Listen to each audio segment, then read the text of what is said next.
ಸದಣ್ಣವ್ರ ಬಗ್ಗೆ ಮಾತಾಡಿದ್ರಿ. ಹೌದು ಅಲ್ವಾ? ಹೌದು. ಆದ್ರೆ ಸದಣ್ಣವ್ರಿಗಿಂತಲೂ ಜಾಸ್ತಿ ಒಡನಾಟ ಇದ್ದಿದ್ದು ತಮ್ಗೆ ಸಿದ್ಧಯೋಗಾನಂದ ಸ್ವಾಮೀಜಿಯವ್ರ ಜೊತೆಲಿ. ಅವ್ರಿರೋವರೆಗೂ ನಾವು ಅವ್ರ ಜೊತೆಲೇ ಇದ್ದವ್ರು ನೀವು. ಹೌದು. ಹಾಗಾಗಿ ನನಗೆ ಈಗ ಏನ್ ಅನಿಸ್ತಾ ಇದೆ ಅಂದ್ರೆ, ಅವರು ಇಲ್ಲಿ ಅವ್ರದ್ದು ನಿಮ್ಮ ಒಡನಾಟ ಹೇಗಿತ್ತು? ಯಾರಾದ್ರೂ ಭಕ್ತಾದಿಗಳು ಏನಾದ್ರು ಹಣಕಾಸು ಏನಾದ್ರು ಇಲ್ಲಿ ದಾನ ಧರ್ಮ ಮಾಡಿದ್ರೆ ಅದನ್ನ ಹೇಗೆ ಬಳಸ್ತಾ ಇದ್ರು? ಮತ್ತೆ ಅವ್ರ ಸ್ವಾಮೀಜಿಯವರ ಮಕ್ಕಳನ್ನ ಪೋಷಣೆ, 6ನೇ ಪೋಷಣೆ ಮಾಡೋದಕ್ಕಾಗಿ ನೀವು ಅವರು ಏನೇನು ಶ್ರಮ ಪಟ್ರಿ, ಹೇಗೆ ಓಡಾಡ್ಕೊಂಡು ಎಲ್ಲ ಒದಗಿಸ್ಕೋತಿದ್ರಿ, ಅದ್ರ ಬಗ್ಗೆ 4 ಮಾತಾಡಿ. ಏನಿಲ್ಲ, ಅವರು ಹಿಂಗೆ ಮಠ ನಡೆದಕ್ಕೆ ದಾವಸ್ಪೇಟೆಯಿಂದಲೂ ಛತ್ರದೊಳಗೆ ಅನ್ನ ಮಿಕ್ಕಿದ್ದು ಕೂಡ ಬಟ್ಟೆ ಒಳಗೆ ಕಟ್ಕೊಂಬಂದು ಮಕ್ಕಳನ್ನ ಸಾಕಿರು. ನಾವು ಅವ್ರ ಜೊತೆಲಿ ಅವ್ರಿರೋವರೆಗೂ ವರ್ಷಕ್ಕೊಂದ್ಸಲ ಎಲ್ಲ ಊರಿಗೂ ಹೋಗಿ ಭೇಟಿಯಾಗಿ ಭಿಕ್ಷೆ ಬೇಡ್ಕೊಂಬಂದು ಪಜಿತೆತ್ತಿ ಎಲ್ಲ ನಡೆಸಿವೋ. ಆದರೆ ಅವ್ರು ಯಾರನ್ನ ಒಂದು ಪೂಜೆಗೆ ಕಾಸು ಕೊಡಲಿ, ಅಭಿಷೇಕ ಮಾಡಿಸ್ಲಿ, ಒಂದು ಇದು ಮಾಡಲಿ ಅಂತಂದರೆ ಕೊಟ್ಟಿದ್ದ ಕಾಸಿಗೆ ಅವ್ರ ಹೆಸರು ಬರೆದು ರಬ್ಬರ್ ಹಾಕಿ ಬ್ಯಾಂಡ್ ಹಾಕಿ ಮಡಗಿರೋರು ಅವು ವಾಯ್ದೆ ಬರೋವರೆಗೂ. ಹೌದು. ಅದು ಮುಗಿದ ಮೇಲೆ ಏನೇನೋ ಥರವಾಗಿ ಎಲ್ಲ ಏನೋ ಮಾಡಿ ಬಂಡೆ ಹೊಡೆದ್ರು, ಸ್ಕೂಲ್ ತಂದರು, ಸ್ಕೂಲ್ ಮಾಡಿಸಿರು, ರುದ್ರಾಶ್ರಮ ಕಟ್ಸಿರು, ಎಲ್ಲ ಮಾಡಿ ಎಲ್ಲ ಪಜಿ ತೆತ್ತಿ ಅವ್ರ ಕಡೆಯವರು ಅವ್ರ ಅಪ್ಪ ಅವ್ರವ್ರ ಬಂದೆಲ್ಲ ಬೇಕಾದಷ್ಟು ಸಾಧನೆ ಮಾಡಿ ಕರ್ಕೊಂಡು ಹೋದ್ರು. ಹೌದು. ಇವೆಲ್ಲ ನಡೆದು ಎಲ್ಲ ಕಂಪ್ಲೀಟ್ ಆಗಿದ್ದು. ಆದರೆ ಕಡೆ ದಿವಸ ಅವರು ನಮಗೆ ಮೋಸ ಮಾಡಿರು. ಕಡೆ ಮೋಸ ಮಾಡಿರು. ಅವರು ನಮಗೊಂದು ಧೈರ್ಯ ಕೊಟ್ಟಿದ್ರೆ ಅವ್ರು ನಮಗೊಂದು ನಮ್ಮದೇ ಇರೋದು. ಆದರೆ ನಿಮ್ಮತ್ತೆಗೆ ನೀವು ಇದೇ ಆಗ್ಬಿಟ್ರು. ಅವ್ರು ಮೋಸ ಮಾಡಿದ್ರು ಅಂದ್ರೆ ಅವ್ರು ಹೇಳಿಲ್ಲ ನಾನು ಇಂಥ ವಿಷಮ ಪರಿಸ್ಥಿತಿಯಲ್ಲಿ ಇದ್ದೀನಿ ಅನ್ನೋದನ್ನ ಹೇಳಿಲ್ಲ. ಅದನ್ನೇ ಹೇಳ್ತಾ ಇರೋದು, ಮಾತು ಹೇಳಿಲ್ಲ ಅಷ್ಟೇ. ಕೊಟ್ಬಿಟ್ಟಿದ್ರೆ ಜೀವಕ್ಕೆ ಜೀವ ಕೂಡ ಭಕ್ತರಿದ್ರಿ, ಭಕ್ತರಿದ್ರಿ. ಹೌದು. ಅವ್ರ ಜೀವ ತೆಗಿಯಕ್ಕೆ ಆಗದೆ ಇರೋ ಹಂಗೆ ನಿಂತ್ಕೊಳ್ಳೋ ಎದೆಗಾರಿಕೆ ಇದ್ದಂತಹ ಭಕ್ತರಿದ್ರಿ, ಅವ್ರಿಗೆ ತೋರ್ಸೋರಿದ್ರಿ ಅಲ್ವಾ? ಆದ್ರೂ ಅವ್ರೇನ್ ಮಾಡ್ಬಿಟ್ರು, ನನಗಿಂತ ಅಪಾಯ ಇದೆ ಅನ್ನೋ ಸೂಚನೆ ನಮ್ಗೆ ಯಾರಿಗೂ ಕೊಡ್ಲಿಲ್ಲ. ಅದೊಂದು ಮಾತ್ರ ಕೊಡ್ಲಿಲ್ಲ. ಅದಕ್ಕೆ ನೀವು ಅವ್ರಿಗೆ ಬೈತಾ ಇದ್ದೀರಾ. ಹೌದು. ಇನ್ನೇನ್ ಮಾಡೋಣ ನಾವು? ಇಷ್ಟೆಲ್ಲ ನಂಬಿಕೆಯಾಗಿ ಇಷ್ಟು ವರ್ಷದಿಂದ ನಿಮ್ ಜೊತೆಗಿದ್ದು ಇಷ್ಟೆಲ್ಲ ಬೇಡಿ ಎಲ್ಲ ಕೆಲಸ ಮಾಡಿ ರಾತ್ರಿ ಹೊತ್ತು ಮರ ಕುಯ್ದು ಕಬ್ಬಣ ಕುಯ್ಕೊಂಬಂದ್ರೆ ನಮ್ಮ ಮಠಕ್ಕಾಗೋಷ್ಟು ಕಬ್ಬಣ ಇವತ್ತು ₹1 ಕೊಟ್ಟು ತಂದಿರ್ಲಿಲ್ಲ. ಎಲ್ಲೋ ಹಳೆ ಬೋರ್ಗಳು ನಿಂತು ಇದ್ದವೆಲ್ಲ ಪೈಪ್ ಎತ್ಕೊಂಬಂದು ಎಲ್ಲ ತಗೊಂಬಂದು ಇಲ್ಲೆಲ್ಲ ಕಾರ್ಯ ಸೀಟ್ಗಳು ಆಳು ಅಧ್ವಾನ ಎಲ್ಲ ಹಾಕೊಂಡು ಎಲ್ಲ ಮಾಡಿ ಇಷ್ಟೆಲ್ಲ ಮಾಡಿದವರು ನಮ್ಗೆ ಅದೊಂದು ಮೋಸ ಮಾಡಿರು. ಆದ್ರೆ ಈಗ ಆ ಕರ್ಮ ನಾವು ಅನುಭವಿಸ್ತಾ ಇದೀವಿ. ಅಣ್ಣ, ಈಗ ನೀವು ಮೋಸ ಮಾಡಿದ್ರು ಅಂದ್ರೆ ನಾವಿಲ್ಲಿ ಸಾಕ್ಷ್ಯ ಚಿತ್ರ ಮಾಡ್ತೀವಿ. ಸ್ವಾಮೀಜಿರು ಮೋಸ್ಕಾರ ಏನೋ ನಂಗೆ ಏನಾದ್ರು ಮನವರಿಕೆ ಆಗ್ಬಿಡುತ್ತೆ. ಯಾಕಂದ್ರೆ ಗೊತ್ತಾಗಲ್ಲ, ನಿಮ್ಮ ಮನದ ನೋವಿನ ಮಾತದು, ಪ್ರೀತಿ ಬೈಗ್ಲ ಅದು. ಹೌದು. ಆದ್ರೆ ಸ್ವಾಮೀಜಿರು ಮೋಸ್ಕಾರ ಇದ್ರ ಅಂತ ಅನ್ಕೊಳ್ತಾರೇನೋ. ಮೋಸ್ಕಾರ ಅಂತ ನೀವ್ ಹೇಳ್ತಿರೋದು ಅಂತ ಮೋಸ ಅಲ್ಲ, ಅದನ್ನ ಹೇಳಿ ಬಿಡಿಸಿ. ಕಡೆ ಲಾಸ್ಟ್ ನೊಳಗೆ ಅವರು ಜೀವಸ ಅಂತ ಟೈಮ್ ನೊಳಗೆ ನಮ್ಗೆ ಇಂತ ಇಕ್ಕಟ್ಟಾಯ್ತು, ಇಂತ ತೊಂದ್ರೆ ಆಯ್ತು ಅಂತ ಕೊಡ್ಲಿಲ್ಲ. ಅದಕ್ಕೆ ನಾವು ಸ್ವಾಮೀಜಿನ ಬೈಕೋತಾ ಇದ್ದೀವಿ. ಹೌದು.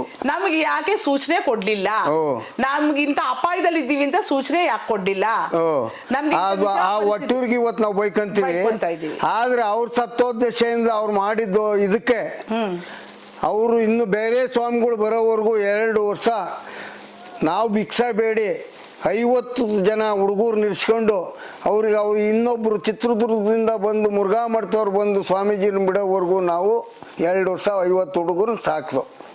108 ಮಕ್ಳಿದ್ರು. ಎಲ್ಲ ಸ್ವಾಮೀಜಿರು ಹೋಗಿ ಇದು ಪರಿಸ್ಥಿತಿ ಹಿಂಗಾಗಿದ್ದಕ್ಕೆ ಮಟ್ಟದ್ದು ಕೆಲವು ಸಿಂಗಲ್ ಪೇರೆಂಟ್ಸ್ ಇರೋರೆಲ್ಲ ಕರ್ಕೊಂಡು ಹೋಗ್ಬಿಟ್ರು ಮಕ್ಕಳು. ಹೌದು. ಹಂಗೂ 50 ಜನ ಉಳ್ಕೊಂಡಿದ್ದು ಇಲ್ಲ, ದೆಸೆ ಇಲ್ಲ ಅಂತಹ ಒಂದು 50 ಮಕ್ಳು ಉಳ್ಕೊಂಡ್ವು ನಮ್ಮಲ್ಲಿ ಅವತ್ತಿನ ದಿವಸ. ಹೌದಲ್ವಾ ಅಣ್ಣ? ಹೌದು. ಅವರು ಏನೋ ಒಬ್ಬಿಬ್ರು ಇರೋರು, ಅಕ್ಕ ತಂಗಿರೋರು, ಅಣ್ಣಂದಿರೋರು ಕರ್ಕೊಂಡು ಹೋಗ್ಬಿಟ್ರು. 50 ಜನ ಉಳಿಸ್ಕೊಂಡು 2 ವರ್ಷ. ಆ 50 ಮಕ್ಳು ಯಾರು ಇಲ್ದೇ ಇರೋರು, ನಿರ್ಗತಿಕರು ಅಂದ್ರೆ ನಿಜವಾದ ಅನಾಥ ಮಕ್ಳು. ಅಂತ ಮಕ್ಕಳನ್ನ ಸಾಕ್ಬೇಕಾಗಿದ್ದಂತಹ ನಮ್ ಧರ್ಮ ಕರ್ತವ್ಯ ಅವತ್ತು ಸಂದರ್ಭ ನಮ್ದು. ಆ ಮಕ್ಕಳನ್ನ ಸಾಕ್ಬೇಕಾದ್ರೆ ನೀವು ಕೆಲವು ಹುಡುಗರುಗಳನ್ನ ಸೈನಿಕರು ಕಟ್ಕೊಂಡ್ರಿ. ಹೌದು. ಈಗ ಏನು ಒಂದು ಸೈನ್ಯ ಕಟ್ಕೊಂಡ್ರಿ ಅವತ್ತಿನ ದಿವಸ. ಇಲ್ಲಿ ಯುದ್ಧನೂ ಮಾಡ್ಬೇಕಿತ್ತು. ಹೌದು. ದವಸ ಧಾನ್ಯನೂ ಹೊಂಚ್ಕೋಬೇಕಿತ್ತು, ಅಡಿಗೆನೂ ಮಾಡ್ಬೇಕಿತ್ತು. ಎಲ್ಲ ಆಲ್ರೌಂಡರ್ ಆಗಿ ಕೆಲಸ ಮಾಡಿದವರು ತೋಪಣ್ಣವರು. ಒಂದ್ ಕಾಲದಲ್ಲಿ ಈ ಬೆಟ್ಟದಲ್ಲಿ ಆಲ್ರೌಂಡರ್ ಆಗಿ ಕೆಲಸ ಮಾಡಿದವರು ನೀವು. ಹೌದು. ಆಯ್ತಾ ಕಸನೂ ಗುಡ್ಸುದ್ರಿ, ಮಕ್ಕಳಿಗೆ ಅಡ್ಗೆನು ಮಾಡಾಕಿದ್ರಿ, ಎಲ್ಲ ಸಂಸಾರನ ಬಿಟ್ಟಿಲ್ಲ. 2 ವರ್ಷ ಸಾಧನೆ ಮಾಡ್ಬಿಟ್ಟಿದೀವಿ. ಹೌದು ಹೌದು, ನಾನು ಅದನ್ನ ನೋಡಿರೋಳಾಗಿ ನಿಮ್ಗೆ ಅದನ್ನ ಮಾತಾಡ್ತಾ ಇದ್ದೀನಿ. ಹೌದು. ಯಾಕಂದ್ರೆ ಮನೆ ಮಠ ತೊರೆದು ನನ್ನ ಮಠ ನಮ್ಮ ಸ್ವಾಮೀಜಿಯವರು ಏನೋ ಹಿಂಗೆ ಆಗ್ಬಿಟ್ರು, ನಮ್ಮ ಸ್ವಾಮೀಜಿಯವರು ಆತ್ಮಕ್ಕೆ ಶಾಂತಿ ಕೊಡಬೇಕು, ನಮ್ಮ ಸ್ವಾಮೀಜಿಯವ್ರ ಪ್ರೀತಿಗೆ ನಾವು ನಡ್ಕೋಬೇಕು, ನಮ್ಮ ಸ್ವಾಮೀಜಿಯವರು ಬೆಳೆಸಿರೋ ಈ ಮಠನ ನಾನು ಕೈಲಿ ಇಟ್ಕೋಬೇಕು ಅಂತ ಅನ್ನೋ ಮನೋಭಾವ ಒಂದ್ಬಿಟ್ಟು ನಿಮ್ಮ ಹತ್ರ ಅವತ್ತು. ನೀವು ಚೆನ್ನಾಗಿ ನಿದ್ರೆ ಮಾಡಬೇಕು, ನಿಮ್ದು ಊಟ, ನಿಮ್ಮ ಮನೆ ನಿದ್ರೆ, ನಿಮ್ಮ ಮನೆ ಮಠ, ಅದ್ರ ಯೋಚನೆ ಬಿಟ್ಬಿಟ್ಟಿದ್ರಿ. ಬಿಟ್ಬಿಟ್ಟು ಅವತ್ತಿನ ದಿವಸ ನಮ್ಮ ಸ್ವಾಮೀಜಿಯವರ ಜವಾಬ್ದಾರಿನ ಅವ್ರು ಬಿಟ್ಟಿರೋ ಭಾರನ ನಾನು ಹೆಗಲ್ಗೆ ಹಾಕೋಬೇಕು ಅನ್ನೋದು ಒಂದು ಜವಾಬ್ದಾರಿ ಇದ್ರೆ ಅವತ್ತು. ಹೌದು.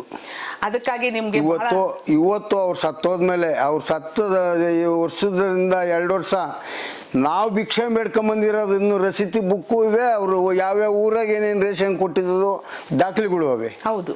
ಇವತ್ತು ಮಡಗಿದ್ದೀನಿ ರೀ, ಕಳೆದಿಲ್ಲ, ದುಡ್ಡು ಮಡಗಿದ್ದೀನಿ ನಾನು ಇದ್ರೊಳಗೆ ಎಲ್ಲ. ಅಲ್ಲ, ಅವತ್ತು ನಾವು ಏನು ಒಂದು ಸಂಕಲ್ಪ ಮಾಡಿದ್ವಿ, ಅದು ವ್ಯಾವಹಾರಿಕ ಸಂಪರ್ಕ ಇದು ಅಲ್ಲ, ಅವು ವ್ಯಾವಹಾರಿಕವಾದ ದಾಖಲೆಗಳಲ್ಲ ಅವು. ಅವೆಲ್ಲ ನಾವು ಸ್ವಾಮೀಜಿ ಕೊಟ್ಟಂತ ಪ್ರೀತಿಯ ದಾಖಲೆಗಳು. ಅವ್ರಿಗೆ ಆತ್ಮಕ್ಕೆ ಪ್ರೀತಿ ಆಗೋಂಗ್ ನಡ್ಕೋಬೇಕು. ಪ್ರೀತಿ ಆಗೋಂಗ್ ನಡ್ಕೋಬೇಕು. ಅವೆಲ್ಲ ಮಾಡ್ತಾ ಇದ್ರೆ ಹುಡುಗರು ನಿಡ್ಸ್ಕೊಳಕ್ಕೂ ಆಗ್ತಿರ್ಲಿಲ್ಲ, ಅಂತಹ ಪರಿಸ್ಥಿತಿ ನಿಭಾಯಿಸಕ್ಕೂ ಆಗ್ತಾ ಇರ್ಲಿಲ್ಲ. ಇಲ್ಲಿ ಅರಾಜಕತೆಗೆ ದಾರಿ ಆಗ್ಬಿಡ್ತಾ ಇತ್ತು. ಅಲ್ಲಿ ಏನಾಯ್ತು ಅಂದ್ರೆ ನಮ್ಗೆ ಕಾಳಜಿ, ಅವರು ತೊಂದರೆ ಕೊಡ್ತಿದ್ದಂಗೆ ಇನ್ನೊಂದು ಕಡೆ ಒಂದು ಕಾಣದ ಕೈ ತೊಂದರೆ ಕೊಡ್ತಾ ಇದ್ದಂಗೆ ನಾವು ಗಟ್ಟಿ ಆಗ್ಬಿಟ್ವಿ. ಹೌದು. ನಾವು ಏನ್ ಮಾಡಿದ್ವಿ, ರೊಚ್ಚಿಗೆ ಎದ್ಬಿಟ್ವಿ, ಗಟ್ಟಿ ಆಗೋದ್ವಿ. ಜೊತೆಗೆ ನಮ್ಮಲ್ಲಿ ಇನ್ನೂ ಸಹ ನಮ್ಮ ಸ್ವಾಮೀಜಿಯ ಆತ್ಮಬಲ ನಮಗೆ ತುಂಬ್ತೇನೋ, ನಾವು ಇನ್ನೂ ನಮ್ಮ ಜೀವ ಹೋದ್ರೂ ಪರವಾಗಿಲ್ಲ, ನಾವು ನಮ್ಮ ಸ್ವಾಮೀಜಿಯ ಆತ್ಮಕ್ಕೆ ಸಂತೋಷ ಆಗ ಕೆಲಸ ಮಾಡ್ಬೇಕು ಅನ್ನೋಂತ ಧ್ಯೇಯ ತೊಟ್ವಿ ನಾವು. ಧ್ಯೇಯ ತೊಟ್ವಿ ಅವತ್ತು ನಾವು. ಯಾಕಂದ್ರೆ ನಮಗ್ ಬೇರೆ ಎಲ್ಲ ಏನೂ ಬೇಡ ಆಗಿತ್ತು ಅವತ್ತು. ನಮ್ಮ ಸ್ವಾಮೀಜಿಯವ್ರ ಆತ್ಮಕ್ಕೆ ಪ್ರೀತಿ ಆಗೋ ಕೆಲಸ ಮಾಡ್ಬೇಕು ಅನ್ನೋದು ಒಂದೇ ನಮ್ ಧ್ಯೇಯ ಆಗ್ಬಿಡ್ತು ಅವತ್ತು. ಅದಕ್ಕಾಗಿ ನಾವು ಅವತ್ತು ಆ ಶ್ರಮ ಪಡ್ಲೇಬೇಕಾಗ ಅನಿವಾರ್ಯ ಸಂದರ್ಭ ನಮ್ದದು. ಪಟ್ವಿ. ನೀವು ಅವತ್ತಿನ ದಿವಸ ಹತ್ತಿರದಲ್ಲಿದ್ರಿ, ನಾನಾದ್ರೂ ಬೆಂಗಳೂರಿಗೆ ಇಂದ ಬಂದು ಹೋಗ್ತಾ ಇದ್ದೆ. 1 ಕಿಲೋಮೀಟರ್ ಆಗಲ್ಲ. ನೀವು ಎಲ್ಲ ಹತ್ತಿರದಲ್ಲಿದ್ದೋದು, ನಿಮ್ದು ಬಹು ಪಾಲ್ ಕೆಲಸ ನಿಮ್ಮ ಹೆಗಲ ಮೇಲೆ ಅವತ್ತು ಬಿದ್ದಿತ್ತು. ಅಂತಹ ಒಂದು ದುಸ್ತರ ಪರಿಸ್ಥಿತಿಯನ್ನ ನಿಭಾಯಿಸಿ ನಮ್ಮ ಒನಕಲ್ ಬೆಟ್ಟದ ಸಂಭಾಳಿಸಿದಕ್ಕಾಗಿ ನಾನು ನಮ್ಮ ಒನಕಲ್ ಬೆಟ್ಟದ ಸ್ವಾಮೀಜಿಯರ ಪರವಾಗಿ ಹಾಗೂ ಎಲ್ಲ ಸದ್ಭಕ್ತರ ಪರವಾಗಿ ನಿಮ್ಗೆ ಧನ್ಯವಾದ ಅರ್ಪಿಸ್ತೀನಿ. ನಮಸ್ಕಾರ.